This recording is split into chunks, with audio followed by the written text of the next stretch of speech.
여러분 혹시 이런 분 주변에 계신가요? 평생 아껴서 마련한 집을 자식한테 다 물려주고 나서 지금 요양병원비조차 마련하지 못해 막막해 하시는 분 말입니다. 실제로 제 주변에도 이런 일이 일어났습니다. 70대 중반의 한 어르신께서 그러시더군요. 집만 안 줬어도 하시면서 땅을 치며 후회하시는 모습을 봤습니다. 오늘 이 영상은 조금 무거운 이야기일 수 있습니다. 하지만 반드시 들으셔야 하는 이야기입니다. 특히 지금 60대, 70대이시고 자식한테 집을 물려줄까 고민 중이신 분들이라면 끝까지 꼭 들어주십시오. 오늘 이 15분에서 17분이 여러분의 노후를 지킬 수 있습니다. 자식에게 집을 물려주는 것, 이게 정말 효도일까요? 아니면 나중에 후회할 선택일까요? 지금부터 그 진실을 하나씩 파헤쳐 보겠습니다.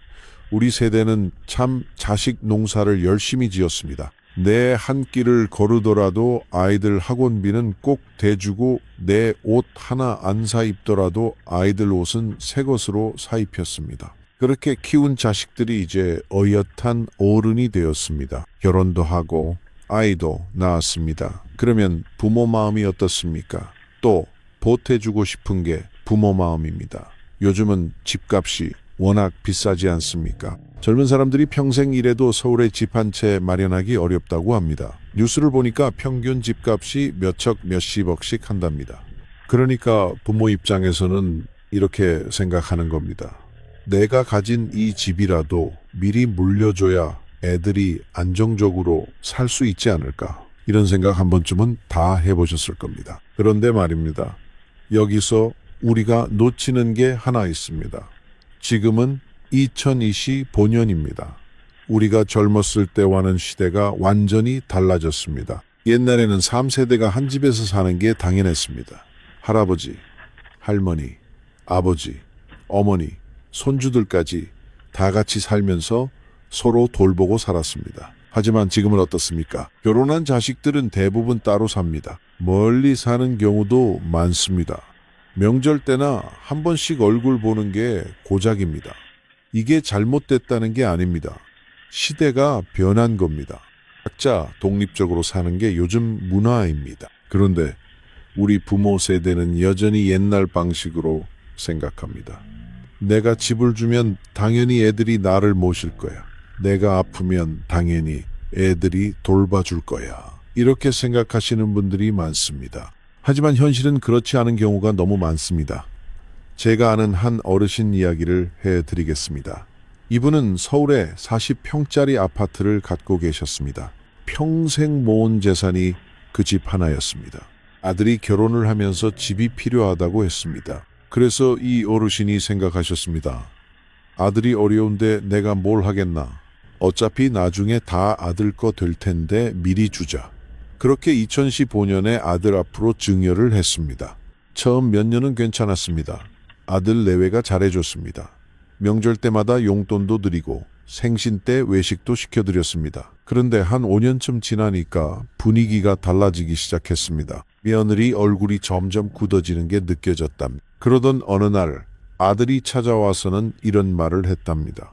아버지, 죄송한데 저희가 사는 집이 좀 비좁아요. 아이들도 컸고 해서 더 넓은 데로 이사를 가야 할 것 같아요. 아버지 모시고 같이 살기는 어려울 것 같고 아버지는 작은 원룸이라도 얻어드릴게요. 이 어르신이 얼마나 충격을 받으셨겠습니까? 평생 모은 집을 아들한테 다 줬는데 정작 본인은 원룸에서 홀로 살라는 겁니다. 그것도 월세로 말입니다. 그때 이 어르신이 후회하셨답니다. 집을 팔아서 나는 작은 집에서 살고 나머지 돈으로 노후 준비를 할 걸 그랬다. 하지만 이미 늦었습니다. 법적으로 집은 아들 명의입니다. 더 가슴 아픈 이야기도 있습니다. 70대 초반의 한 어머니 이야기입니다. 이분도 아들에게 집을 물려주셨습니다. 그런데 아들이 사업을 하다가 빚을 지게 되었습니다. 채권자들이 그 집을 압류했습니다. 결국 경매로 넘어갔습니다. 어머니는 하루아침에 집을 잃었습니다. 평생을 그 집에서 사셨는데 70이 넘은 나이에 갈 곳이 없어진 겁니다. 아들도 미안해했지만 어쩔 도리가 없었습니다. 이미 법적으로 아들 재산이었고 아들의 빚 때문에 압류된 거니까요. 이 어머니는 지금 딸네 집 작은 방 한 칸에서 눈치 보며 살고 계십니다. 평생 당당하게 사셨던 분인데 이제는 사위 눈치, 딸 눈치를 보며 살아야 합니다. 이 어머니가 하시는 말씀이 있습니다. 집만 내 이름으로 남겨뒀어도 최소한 내가 살 곳은 있었을 텐데 또 다른 사례를 말씀드리겠습니다. 70대 후반의 한 아버지입니다. 이분은 딸에게 집을 물려주셨습니다. 딸이 효녀였거든요. 아버지를 정말 잘 모셨습니다. 그래서 아버지는 믿고 집을 물려줬습니다. 그런데 이 딸이 교통사고를 당했습니다. 큰 수술을 받아야 했고 병원비가 많이 들었습니다. 사위가 그 집을 담보로 대출을 받았습니다. 딸의 치료비를 마련하기 위해서였습니다. 다행히 딸은 회복했습니다. 하지만 대출금을 갚기가 어려웠습니다. 사위의 수입만으로는 턱없이 부족했습니다. 결국 그 집을 팔아야 했습니다. 아버지가 평생 살던 집이었지만 법적으로는 딸의 재산이었으니 아버지 의견은 중요하지 않았습니다. 지금 이 아버지는 정부에서 운영하는 임대주택에서 혼자 살고 계십니다.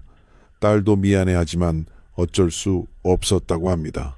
아버지도 딸을 원망하지는 않습니다. 하지만 후회는 하십니다. 집을 팔아서 반은 딸 주고 반은 내가 갖고 있을 걸 그랬어. 이런 이야기들이 남의 일 같습니까? 아닙니다. 지금 이 순간에도 전국 곳곳에서 비슷한 일들이 일어나고 있습니다. 통계를 보면 더 놀랍습니다. 60대 이상 노인 중에서 상대적 빈곤율이 40%가 넘는다고 합니다. 10명 중 4명은 경제적으로 어려움을 겪고 있다는 뜻입니다. 그런데 이 중 상당수가 과거에는 집이 있었던 분들입니다. 자식에게 미리 물려주고 본인은 노후 준비를 제대로 못한 경우입니다. 이게 바로 우리가 오늘 이야기하는 핵심입니다. 집을 미리 물려주면 어떤 문제들이 생길까요? 하나씩 구체적으로 살펴보겠습니다. 첫째, 경제적 문제입니다. 우리가 생각하는 것보다 노후에 돈이 많이 듭니다. 건강할 때는 잘 모릅니다. 나는 검소하게 살면 돼. 밥 먹고 잠자는데 얼마나 들겠어. 이렇게 생각하십니다. 하지만 나이가 들면 의료비가 엄청나게 늘어납니다. 80대가 되면 한 달에 병원비만 몇십만 원씩 나갑니다. 약값도 만만치 않습니다. 건강보험이 있어도 본인 부담금이 상당합니다. 특히 큰 병에 걸리면 어떻게 됩니까? 암이나 중풍에 걸렸다고 칩시다. 입원 치료를 받아야 합니다. 간병인을 쓰려면 하루에 10만 원 정도 듭니다. 한 달이면 300만 원입니다. 국민연금만으로는 어림도 없습니다. 그런데 집을 자식한테 다 줘버렸다면 어떻게 됩니까? 손 벌리고 자식한테 돈을 달라고 해야 합니다. 자식이 형편이 좋으면 다행입니다. 하지만 요즘 젊은 사람들도 다들 여유가 없습니다. 집값은 비싸고 아이들 교육비는 천문문학적이고 노후 준비도 해야 합니다. 그러니까 부모가 돈을 달라고 하면 속으로 어떻게 생각하겠습니까? 집도 다 드렸는데 또 돈을 달라고 하시네. 이렇게 생각할 수 있습니다. 물론 겉으로는 잘해줍니다. 하지만 속마음은 다를 수 있습니다. 둘째, 법적인 문제입니다. 증여세라는 게 있습니다. 부모가 자식에게 재산을 물려주면 세금을 내야 합니다. 5천만 원까지는 공제가 되지만 그 이상은 세금을 냅니다. 서울에 집 한 채 가진 분들, 요즘은 집값이 몇 척씩 하지 않습니까? 5억짜리 집을 자식한테 증여하면 증여세가 몇 천만 원씩 나옵니다. 이 세금을 누가 냅니까? 보통은 증여받는 자식이 냅니다. 그런데 자식이 그 세금 낼 돈이 없으면 어떻게 됩니까? 결국 부모가 내줘야 합니다. 집은 자식한테 주고 세금은 부모가 내는 기가 막힌 상황이 벌어집니다. 더 큰 문제는 양도소득세입니다. 나중에 자식이 그 집을 팔 때 내는 세금입니다. 부모가 증여한 시점의 가격으로 계산합니다. 그러니까 집값이 많이 오르면 양도세가 엄청나게 많이 나올 수 있습니다. 예를 들어 볼까요? 2015년에 3억에 증여한 집이 2025년에 8억이 됐다고 칩시다. 자식이 이 집을 팔면 5억의 차익에 대해 양도세를 냅니다. 세율이 60% 넘게 나올 수도 있습니다. 3억을 세금으로 내야 할 수도 있다는 겁니다. 반대로 부모가 집을 갖고 있다가 돌아가신 후 상속으로 넘어가면 어떻게 됩니까? 상속세는 있지만 각종 공제가 많습니다. 배우자 공제, 자녀 공제 등등. 그래서 증여보다 세금이 훨씬 적게 나오는 경우가 많습니다. 셋째, 가족 관계의 문제입니다. 이게 제일 중요합니다. 돈 문제는 어떻게든 해결할 수 있습니다. 하지만 가족 관계가 틀어지면 되돌리기 어렵습니다. 집을 물려주기 전에는 부모가 갑입니다. 자식들이 부모 눈치를 봅니다. 잘해야 재산을 물려받으니까요. 그런데 집을 다 물려주고 나면 어떻게 됩니까? 입장이 역전됩니다. 이제는 부모가 자식 눈치를 봐야 합니다. 물론 효자, 효녀들도 많습니다. 집을 물려받았든 안 받았든 부모를 잘 모시는 자식들이 있습니다. 하지만 모든 자식이 그런 건 아닙니다. 사람은 현실적입니다. 받을 거 다 받고 나면 태도가 달라질 수 있습니다. 특히 며느리, 사위 문제가 있습니다. 아들, 딸은 효도하고 싶어도 배우자가 반대하는 경우가 많습니다. 시부모님 모시는 건 좋은데 우리 애들 교육비는 어떻게 해요? 우리 노후는 어떻게 하고요? 이런 말이 나옵니다. 그러면 부부 사이에 갈등이 생깁니다. 자식은 부모와 배우자 사이에서 고민합니다. 결국 대부분은 배우자 편을 듭니다. 매일 같이 사는 사람이 배우자니까요. 넷째, 심리적인 문제입니다. 사람은 경제적으로 독립적일 때 당당합니다. 내 돈으로 내가 사는데 누구 눈치 볼 필요가 없습니다. 하지만 집도 없고 돈도 없으면 어떻게 됩니까? 자식한테 얹혀 살아야 합니다. 용돈도 받아 써야 합니다. 병원 갈 때도 자식한테 손 벌려야 합니다.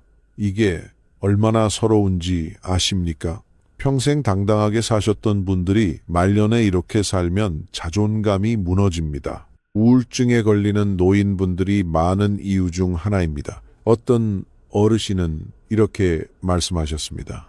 차라리 복지관에서 무료 급식 먹는 게 낫다. 거기서는 내가 당당하게 받을 수 있다. 하지만 자식한테 손 벌리는 건 너무 서럽다. 그럼 자식들은 어떻게 생각할까요? 부모가 집을 물려주면 고마워하기만 할까요? 꼭 그렇지만은 않습니다. 요즘 젊은 세대와 이야기를 해보면 생각이 다릅니다. 물론 부모가 물려주는 재산을 거부하는 사람은 없습니다. 하지만 속마음은 복잡합니다. 첫째, 부담스럽다고 합니다. 집을 물려받으면 그만큼 책임이 따릅니다. 부모를 모셔야 한다는 무언의 압박이 있습니다. 하지만 현실적으로 쉽지 않습니다. 맞벌이를 해야 하고 아이들 돌봐야 하고 본인들 일도 바쁩니다. 그러니까 집을 받으면서도 한편으로는 부담스럽습니다. 이제 우리가 부모님을 책임져야 하는구나 이런 생각이 듭니다. 둘째, 형제 자매 간 갈등이 생깁니다. 예를 들어 아들한테만 집을 물려주면 딸은 어떻게 생각할까요? 오빠만 집을 받았으니까 오빠가 부모님을 다 모셔야지 이렇게 생각합니다. 반대로 아들은 내가 집을 받았지만 부모님은 우리 형제 모두의 부모님이잖아. 나한테만 책임을 떠넘기지 마 이렇게 생각합니다. 결국 형제 자매끼리 싸웁니다. 부모가 돌아가시기 전부터 재산 문제로 갈등이 생기는 겁니다. 셋째, 증여세 부담입니다. 앞에서 말씀드렸듯이 집을 받으면 세금을 내야 합니다. 젊은 사람들은 현금이 많지 않습니다. 집을 받아도 당장 세금 낼 돈이 없습니다. 그래서 부모한테 다시 돈을 빌리거나 아니면 대출을 받아야 합니다. 집은 받았는데 빚이 생기는 겁니다. 이게 고마운 일일까요? 부담스러운 일일까요? 넷째, 자식들도 자기 인생이 있습니다. 요즘은 70대, 80대까지 사시는 분들이 많습니다. 자식이 50대가 되어도 부모는 아직 살아 계십니다. 50대면 자기 자식들도 대학생이거나 사회 초년생입니다. 돈 들어갈 때입니다. 그런데 부모까지 모셔야 하면 경제적 부담이 이중으로 큽니다. 그러니까 솔직히 말하면 요즘 젊은 세대는 이렇게 생각합니다. 부모님, 건강하게 오래 사세요. 재산은 나중에 받아도 됩니다. 대신 스스로 노후 준비하시고 우리한테 의지하지 마세요. 물론 이런 말을 겉으로 하지는 않습니다. 하지만 속마음은 그렇습니다. 이게 잘못됐다는 게 아닙니다. 시대가 변한 겁니다. 그럼 어떻게 해야 할까요? 집을 어떻게 관리해야 현명한 걸까요? 첫째, 급하게 결정하지 마십시오. 자식이 집이 필요하다고 결혼한다고 급하게 증여하지 마십시오. 세금 문제도 복잡하고 나중에 후회할 수 있습니다. 차라리 전세 자금을 빌려주는 게 낫습니다. 나중에 돌려받을 수도 있고 급할 때는 그냥 줘버릴 수도 있습니다. 선택권을 부모가 갖고 있는 게 중요합니다. 둘째, 집을 팔아서 나누는 방법도 있습니다. 큰 집을 팔아서 부모는 작은 집으로 이사가고 남은 돈으로 자식을 도와주는 겁니다. 이렇게 하면 부모도 자기 집이 있고 자식도 도움을 받습니다. 셋째, 신탁 제도를 활용하는 방법이 있습니다. 집을 신탁 회사에 맡기는 겁니다. 부모가 살아있는 동안은 부모가 사용하고 돌아가신 후에 자식한테 넘어가도록 설정할 수 있습니다. 이렇게 하면 법적으로도 안전하고 자식이 함부로 처분할 수 없습니다. 조금 비용이 들지만 나중에 문제 생기는 것보다는 낫습니다. 넷째, 연금을 활용하십시오. 집이 있으면 주택연금이라는 게 있습니다. 집을 담보로 맡기고 매달 연금을 받는 제도입니다. 돌아가실 때까지 그 집에서 살 수 있고 매달 돈도 받습니다. 예를 들어 5억짜리 집이 있으면 70세부터 매달 100만 원 이상씩 받을 수 있습니다. 부부가 둘 다 받으면 200만 원 이상입니다. 국민연금과 합치면 한 달에 300만 원 정도 됩니다. 이 정도면 노후를 편하게 보낼 수 있지 않습니까? 자식한테 손 벌릴 필요도 없습니다. 당당하게 내 돈으로 삽니다. 다섯째, 유언장을 꼭 쓰십시오. 법적으로 효력 있는 유언장을 작성해 두면 나중에 자식들끼리 싸우는 일이 없습니다. 부모 뜻대로 재산이 분배됩니다. 유언장 쓸 때는 공증을 받으십시오. 그래야 나중에 효력이 있습니다. 변호사 사무실이나 공증 사무실에 가시면 도와줍니다. 여섯째, 자식들과 솔직하게 대화하십시오. 나는 내 노후를 내가 책임질 거야. 너희들은 너희 인생을 살아. 내 재산은 내가 다 쓰고 남으면 그때 너희한테 주마. 이렇게 말씀하시면 자식들도 오히려 편합니다. 부담도 없고 죄책감도 없습니다. 그러면서 가끔 용돈 드리고 맛있는 것 사주시면 됩니다. 일곱째, 건강관리를 철저히 하십시오. 건강해야 돈도 덜 듭니다. 병원비가 제일 무섭습니다. 규칙적으로 운동하시고 정기 검진 받으시고 건강하게 사시면 노후 자금이 훨씬 적게 듭니다. 노년의 진짜 행복은 무엇일까요? 자식한테 재산 많이 물려주는 게 행복일까요? 아닙니다. 진짜 행복은 경제적으로 독립적인 겁니다. 내 돈으로 내가 먹고 싶은 거 먹고 가고 싶은데 가고 하고 싶은 거 하는 겁니다. 자식 눈치 안 보고 당당하게 사는 겁니다. 병원 갈 때도 당당합니다. 내 돈으로 치료받는 건데 누구 눈치 볼 일 없습니다. 좋은 병실 쓰고 싶으면 쓰면 됩니다. 간병인 쓰고 싶으면 씁니다. 여행 가고 싶으면 갑니다. 요즘은 70대, 80대도 여행 많이 다니지 않습니까? 경로 우대도 있고 시간도 많고 건강하면 여행만큼 좋은 게 없습니다. 취미 생활도 합니다. 그림 그리기, 서예, 노래교실, 댄스, 스포츠, 뭐든 하고 싶은 거 하십시오. 이런 것도 돈이 듭니다. 수강료도 내야 하고 재료비도 들고 옷도 사야 합니다. 자식들한테 손 벌려서 이런 거 할 수 있습니까? 어렵습니다. 하지만 내 돈이 있으면 당당하게 합니다. 그리고 자식들도 존중합니다. 경제적으로 독립적인 부모를 자식들은 더 존중합니다. 우리 부모님은 연세가 드셨어도 당당하시다. 스스로 사신다. 이런 생각을 합니다. 반대로 자식한테 의지해서 사는 부모는 어떻습니까? 안타깝지만 현실은 존중받기 어렵습니다. 우리가 모시고 살아야 하네. 이런 식으로 생각합니다. 건강한 부모 자식 관계는 서로 독립적일 때 가능합니다. 부모는 부모 인생을 살고 자식은 자식 인생을 삽니다. 그러면서 가끔 만나서 밥 먹고 차 마시고 여행도 같이 가고, 이게 건강한 관계입니다.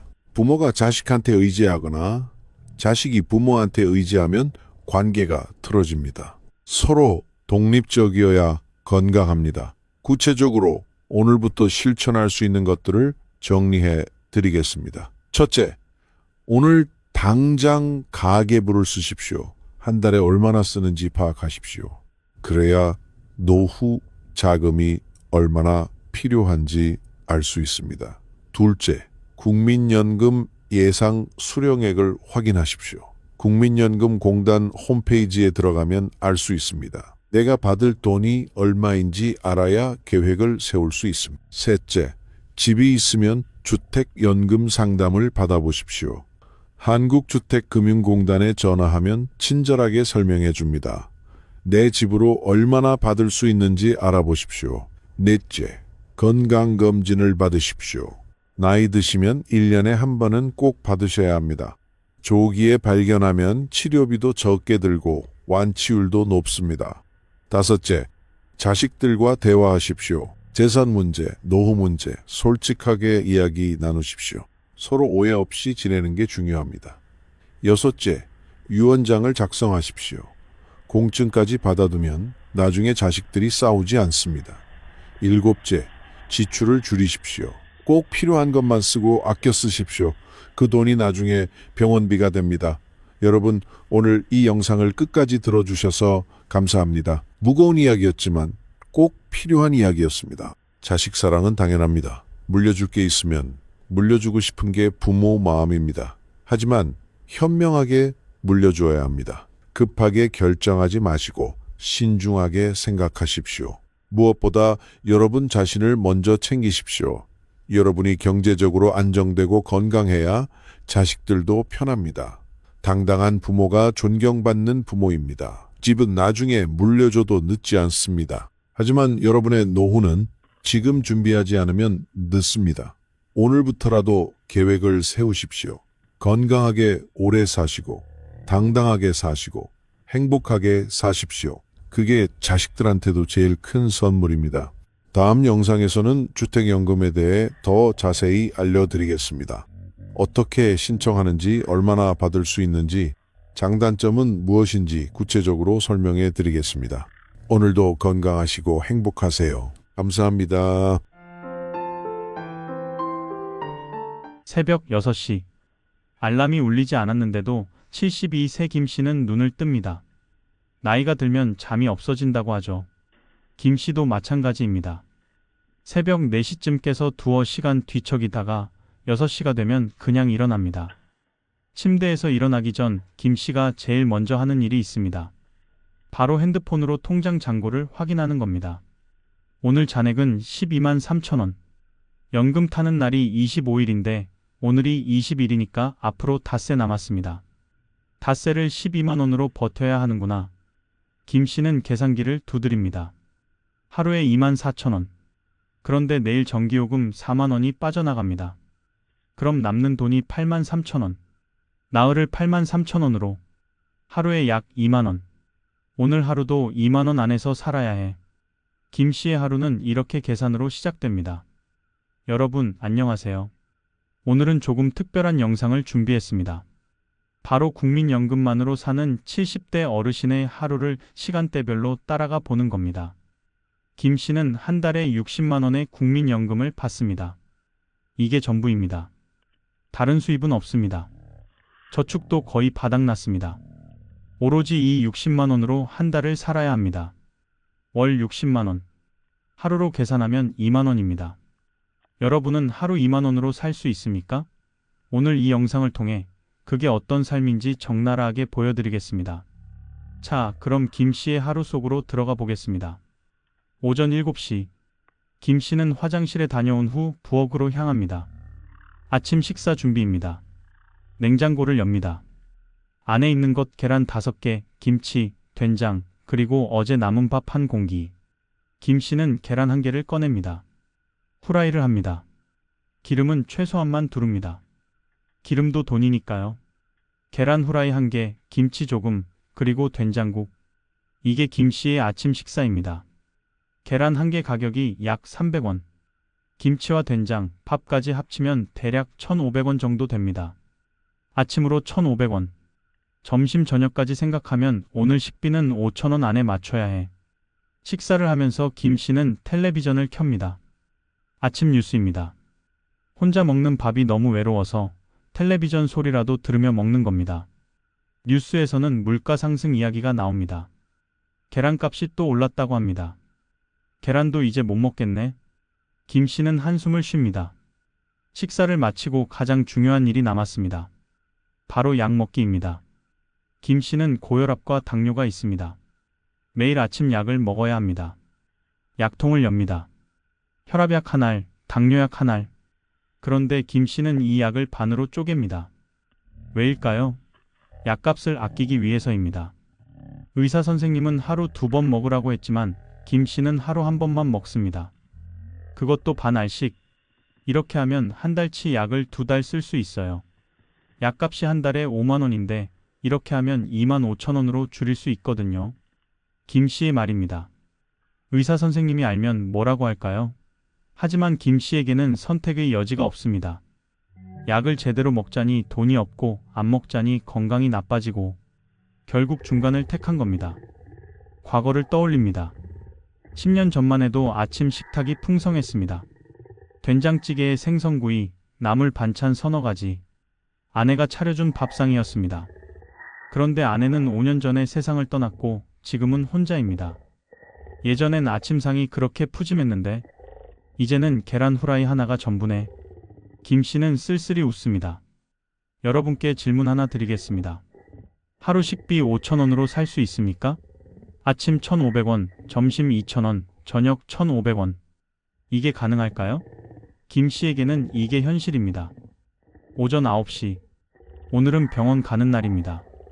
한 달에 한 번 정기 검진을 받아야 합니다. 김씨는 외출 준비를 합니다. 버스를 타고 가면 편하겠지만 왕복 버스비가 2,400원입니다.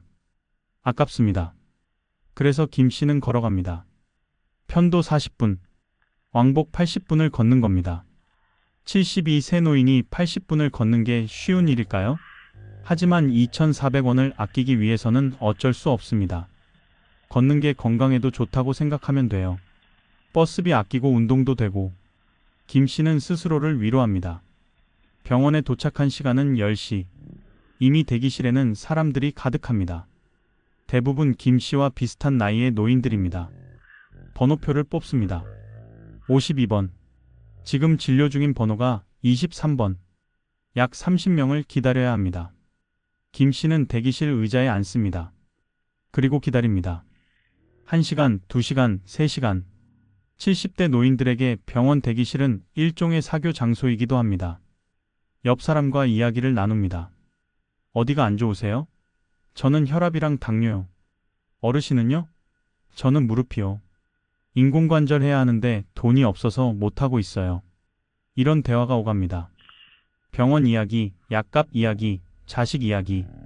모두 비슷한 처지의 사람들입니다. 오후 1시가 되어서야 김씨의 차례가 왔습니다. 진료실에 들어갑니다. 의사 선생님이 혈압을 재고 혈당을 체크합니다. 혈당이 좀 높네요. 약을 잘 드시고 계세요? 의사가 묻습니다. 김씨는 대답하지 못합니다. 약을 반으로 쪼개서 먹는다고 어떻게 말합니까? 네, 잘 먹고 있습니다. 거짓말을 합니다. 그리고 이번에 정밀 검사 한번 해보시는 게 좋을 것 같아요. 당화혈색소 검사랑. 의사가 말합니다. 김씨는 즉시 손을 저으며 말합니다. 아니요, 괜찮습니다. 그냥 평소처럼 약만 처방해 주세요. 왜 검사를 안 받을까요? 비급여 검사라서 비용이 10만 원 가까이 나오기 때문입니다. 김씨에게 10만 원은 닷새치 생활비입니다. 검사 받고 병을 일찍 발견하는 것보다 당장 먹고 사는 게 더 급합니다. 그럼 약은 한 달치 드릴까요? 의사가 묻습니다. 아니요, 2주치만 주세요. 김씨가 대답합니다. 한 달치 약값이 5만 원인데 2주치면 2만 5천 원입니다. 절반을 아낄 수 있습니다. 의사는 이해한다는 표정으로 고개를 끄덕입니다. 이런 환자가 김 씨만이 아니라는 걸 알고 있습니다. 수납을 합니다. 진료비 5,000원, 약값 25,000원, 총 3만원. 김 씨는 현금을 꺼내며 생각합니다. 오늘 예산 2만원을 1만원이나 초과했네. 내일부터 더 아껴야겠다. 통계를 보면 70세 이상 노인의 월 평균 의료비 지출이 약 40만원입니다. 하지만 국민연금이 60만원밖에 안 되는 김 씨는 의료비를 한 달에 10만원 이내로 억제해야 합니다. 그러다 보니 필요한 검사도 못 받고 약도 제대로 못 먹는 겁니다. 병원을 나와 귀가길. 시간은 오후 2시. 배가 고픕니다. 아침 7시에 먹었으니 7시간 만입니다. 근처 마트에 들어갑니다. 점심을 사기 위해서가 아니라 할인 상품을 찾기 위해서입니다. 마트에는 오후 2시쯤 되면 도시락에 할인 스티커를 붙입니다. 5,000원짜리를 3,500원에, 6,000원짜리를 4,000원에. 김 씨는 이 시간을 노려서 옵니다. 할인 코너를 뒤집니다. 오늘은 운이 좋습니다. 4,000원짜리 도시락이 있습니다. 유통기한이 오늘까지입니다. 내일이면 버려질 도시락. 김 씨에게는 저녁 식사입니다. 집에 도착한 시간은 오후 3시. 병원 갔다 오는데 6시간이 걸렸습니다. 피곤합니다. 무릎도 아픕니다. 80분을 걸었으니까요. 낮 12시가 넘었는데 아직 점심을 못 먹었습니다. 부엌으로 갑니다. 냉장고를 엽니다. 어제 먹다 남은 라면이 반 개 있습니다. 그리고 아침에 남긴 밥 반 공기. 김 씨는 라면 반 개를 끓입니다. 물을 조금만 넣어서 국물을 적게 만듭니다. 그리고 밥 반 공기를 말아 먹습니다. 라면밥입니다. 이게 김 씨의 점심입니다. 라면 한 개 가격이 약 1,000원. 반 개면 500원. 밥 반 공기까지 합쳐도 1,000원이 안 됩니다. 점심으로 1,000원. 오늘 식비는 아침 1,500원, 점심 1,000원, 저녁은 아까 산 도시락 4,000원. 총 6,500원. 어제보다 1,500원 더 썼네. 김 씨는 작은 노트에 지출을 기록합니다. 아침 식비 1,500원, 점심 1,000원, 병원비 3만원, 저녁 도시락 4,000원. 오늘 총 지출 36,500원. 오늘 예산 2만원을 16,500원이나 초과했어. 내일부터 4일은 하루 15,000원으로 살아야 해. 계산기를 두드리며 한숨을 쉽니다. 혼자 라면을 먹습니다. 텔레비전을 켭니다. 점심시간대 드라마가 하고 있습니다. 드라마 속 가족들은 넓은 식탁에 둘러앉아 함께 식사합니다. 김 씨는 좁은 부엌 구석에서 혼자 라면을 후루룩 먹습니다. 예전엔 나도 저랬는데. 과거가 떠오릅니다. 아내와 자식들이 함께 둘러앉아 밥을 먹던 때. 그때는 몰랐습니다. 그게 얼마나 행복한 시간이었는지. 점심을 먹고 나니 약 부작용 때문인지 졸음이 밀려옵니다. 혈압약의 부작용입니다. 김 씨는 침대에 눕습니다. 낮잠을 자기로 합니다. 낮잠. 이게 김 씨의 유일한 무료 취미입니다. 돈이 하나도 안 들어갑니다. 텔레비전 보면 전기료 나오고 밖에 나가면 뭐라도 사 먹게 되고. 하지만 잠은 공짜입니다. 눈을 감습니다. 금방 잠이 듭니다. 꿈을 꿉니다. 꿈속에서 아내가 나옵니다. 5년 전 세상을 떠난 아내. 꿈속에서는 젊었을 때 모습입니다. 웃으며 말할 겁니다. 여보, 밥 먹어요. 행복한 꿈입니다. 하지만 깨어나야 합니다. 2시간 후 오후 5시. 김 씨는 잠에서 깹니다. 옆을 봅니다. 아무도 없습니다. 아내는 꿈속에만 있습니다. 꿈에서라도 볼 수 있어서 다행이야. 김 씨는 중얼거립니다. 하지만 깨어나니 더 외롭습니다. 꿈속에서는 아내가 있었는데 현실에는 아무도 없습니다. 통계를 보면 70대 독거노인 중 약 40%가 하루 중 대화 시간이 1시간 미만이라고 답했습니다. 김 씨도 마찬가지입니다. 오늘 누구와 대화했나요? 병원 의사 선생님과 5분, 대기실에서 옆 사람과 10분, 총 15분입니다. 오후 2시, 낮잠을 자고 일어났습니다. 시간이 애매합니다. 저녁 먹기엔 이르고 그렇다고 집에만 있자니 답답합니다. 김 씨는 외출을 하기로 합니다. 근처 공원으로 향합니다. 걸어서 10분 거리. 공원에는 벤치가 여러 개 있습니다. 그리고 김 씨와 비슷한 나이의 노인들이 앉아 있습니다. 공원 벤치는 70대 노인들의 사랑방입니다. 돈 안 들이고 시간 보낼 수 있는 유일한 장소. 김 씨는 평소 알고 지내는 박 씨 옆에 앉습니다. 오늘 병원 갔다 왔어요? 박 씨가 묻습니다. 응. 약 타러 갔지. 약값 많이 나왔어요? 25,000원. 2주치만 탔어. 이런 대화가 오갑니다. 병원 이야기, 약값 이야기, 물가 이야기, 그리고 자식 이야기. 자네 아들은 요즘 연락하나? 김 씨가 묻습니다. 한 달에 한 번? 명절 때나 전화 오지. 자네는? 나도 비슷해. 작년 설날에 한 번 보고 못 봤어. 둘 다 한숨을 쉽니다. 자식들이 미운 건 아닙니다. 그들도 바쁘다는 걸 압니다. 하지만 외로운 건 어쩔 수 없습니다. 우리가 자식들 키울 땐 그렇게 안 했는데 말이야. 박 씨가 말합니다. 맞아. 우리 부모님은 모시고 살았잖아. 그런데 요즘 애들은 달라. 김 씨도 동의합니다. 시간이 흐릅니다. 오후 4시. 다른 노인 2명이 더 옵니다. 넷이서 이야기를 나눕니다. 정치 이야기, 연금 이야기, 건강 이야기. 별로 즐겁지 않은 이야기들이지만 그래도 누군가와 대화한다는 것 자체가 위안이 됩니다. 오후 5시. 슬슬 저녁 시간입니다. 김 씨는 일어납니다. 나 먼저 갈게. 그래, 내일 봐. 친구들과 헤어집니다. 집으로 가는 길에 경로당이 있습니다. 김 씨는 들러봅니다. 경로당 안에는 어르신들이 화투를 치고 있습니다. 한쪽에서는 커피를 끓이는 냄새가 납니다. 김 선생, 커피 한 잔해요. 경로당 담당자가 말합니다. 아, 감사합니다. 김 씨는 공짜 커피를 받습니다. 믹스커피이지만 그래도 고맙습니다. 집에서는 커피도 아껴 먹거든요. 화투 치는 어르신들을 구경합니다. 김 씨는 화투를 안 칩니다. 돈을 걸기 때문입니다. 1,000원, 2,000원씩이라도 김 씨에게는 큰 돈입니다. 그냥 구경만 합니다. 경로당이 유일한 낙이에요. 여기 오면 사람들도 있고 공짜 커피도 마실 수 있고. 김 씨의 말입니다. 통계를 보면 70대 노인 중 약 60%가 경로당이 주요 여가 활동 장소라고 답했습니다. 다른 여가? 없습니다. 돈이 들거든요. 오후 6시. 저녁 시간입니다. 김 씨는 집으로 돌아옵니다. 아까 마트에서 산 도시락을 냉장고에서 꺼냅니다. 전자레인지에 데웁니다. 혼자 먹는 저녁. 이게 가장 외로운 시간입니다. 아침, 점심은 그래도 괜찮습니다. 바쁘니까. 하지만 저녁은 다릅니다. 저녁은 가족과 함께 먹는 시간이었으니까. 식탁에 앉습니다. 텔레비전을 켭니다. 저녁 뉴스 시간입니다. 뉴스에서 물가 상승 소식이 나옵니다. 이번 달 소비자 물가 지수가 전년 대비 3.5% 상승했습니다. 김 씨는 한숨을 쉽니다. 물가는 계속 오르는데 연금은 그대로인데 어떻게 살라는 건지. 도시락을 먹습니다. 유통기한이 오늘까지라서 맛이 조금 떨어집니다. 하지만 먹어야 합니다. 버릴 수 없습니다. 4,000원짜리 도시락입니다. 식사를 마치고 설거지를 합니다. 그리고 소파에 앉습니다. 전화기를 봅니다. 오늘도 자녀한테서 연락이 없습니다.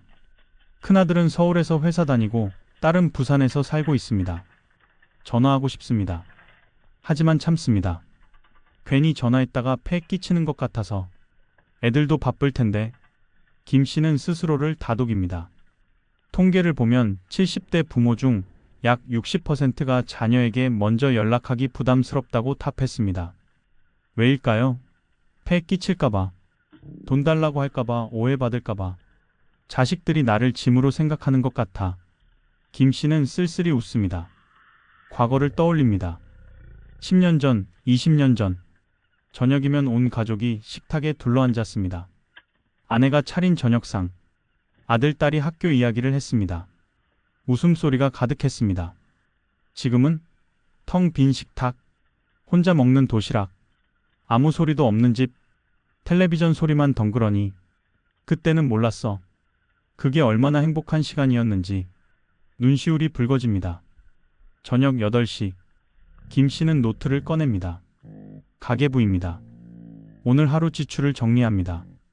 아침 식비 1,500원, 점심 식비 1,000원, 병원 진료비 5,000원, 약값 25,000원. 저녁 도시락 4,000원. 총 36,500원. 오늘 36,500원 썼네. 예산을 16,500원 초과했어. 한숨이 나옵니다. 이달 지출을 확인합니다. 오늘이 20일이니까 20일 동안 쓴 돈을 계산합니다. 총 45만원. 연금이 60만원인데 벌써 45만원을 썼습니다. 남은 돈 15만원. 그런데 아직 10일이 남았습니다. 15만원으로 10일을 살아야 합니다. 하루 15,000원. 내일부터는 하루 15,000원으로 살아야 해. 병원은 안 가야 되고 식비도 더 줄여야 해. 김 씨는 계산기를 두드립니다. 그런데 문제가 있습니다. 25일에 연금이 들어오면 바로 월세 30만원이 빠져나갑니다. 자동이체로 설정해 놨거든요. 그리고 공과금 10만원도 내야 합니다. 그럼 연금 60만원에서 월세 30만원, 공과금 10만원 빠지면 남는 게 20만원. 이 20만원으로 한 달을 살아야 하는데 벌써 45만원을 썼습니다. 적자입니다. 25만원 적자. 어떻게 메울까요? 저축을 깨야 합니다. 통장에 남은 돈이 100만원 정도 있는데 여기서 25만원을 빼야 합니다. 이러다가 저축도 다 바닥나겠네. 김 씨는 절망적입니다. 실제 가계부를 공개하면 이렇습니다. 김 씨의 한 달 수입. 국민연금 60만원. 기타 수입 없음. 총 수입 60만원. 김 씨의 한 달 지출. 월세 30만원. 공과금 전기, 가스, 수도, 관리비 10만원. 식비 15만원. 의료비 병원 약 10만원. 통신비 휴대폰 2만원. 기타 휴지, 세제 등 3만원. 총 지출 70만원. 수입 60만원, 지출 70만원. 매달 10만원 적자입니다. 이 적자를 저축으로 메우는 겁니다. 그러다 보니 저축이 계속 줄어듭니다. 1년이면 120만원 적자. 10년이면 1200만원. 내 저축 100만원은 1년도 안 가겠네. 김 씨는 암담합니다. 저녁 10시. 약 먹을 시간입니다. 김 씨는 약통을 엽니다. 혈압약, 당뇨약, 그리고 수면제도 하나를 꺼냅니다. 나이가 들면 잠이 잘 안 옵니다. 특히 걱정이 많으면 더 그렇습니다. 김 씨는 매일 밤 걱정에 잠을 못 이룹니다. 돈 걱정, 건강 걱정, 외로움. 약을 먹고 침대에 눕습니다. 천장을 바라봅니다. 내일도 오늘 같겠지. 모레도, 글피도. 매일 똑같은 하루의 반복. 통계를 보면 70대 노인 중 약 50%가 불면증을 겪고 있습니다. 그리고 30%는 수면제를 복용합니다. 잠이 잘 안 옵니다. 수면제를 먹었는데도 시계를 봅니다. 밤 11시. 1시간이 지났는데 잠이 안 옵니다. 생각이 많아집니다. 언제까지 이렇게 살아야 하나? 80까지? 90까지? 그때까지 돈은 버틸 수 있을까? 건강은? 새벽 2시. 여전히 잠이 안 옵니다. 뒤척입니다. 새벽 3시. 겨우 잠이 듭니다.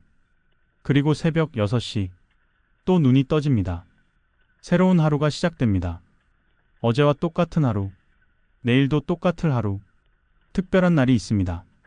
바로 연금 타는 날. 매달 25일. 김 씨에게는 가장 중요한 날입니다. 25일 아침. 김 씨는 평소보다 일찍 핸드폰을 켭니다. 통장 조회를 합니다. 60만 원이 입금됐습니다. 드디어 들어왔구나. 잠깐의 안도감. 하지만 곧 씁쓸해집니다. 왜냐하면 이 60만 원 중 30만 원은 오늘 바로 월세로 나가니까요. 오전 9시. 자동이체 시간. 월세 30만 원이 빠져나갑니다. 잔액 30만 원. 그리고 오후에 공과금 10만 원도 빠져나갑니다. 남은 돈 20만 원. 20만 원으로 30일을 살아야 해. 하루 6,600원. 계산기를 두드립니다. 연금 타는 날은 기쁜 날이어야 하는데 김 씨에게는 씁쓸한 날입니다. 들어오자마자 나가버리는 돈. 손에 쥐지도 못하고 사라지는 돈. 반대로 가장 무서운 날은 연금 전날입니다. 24일.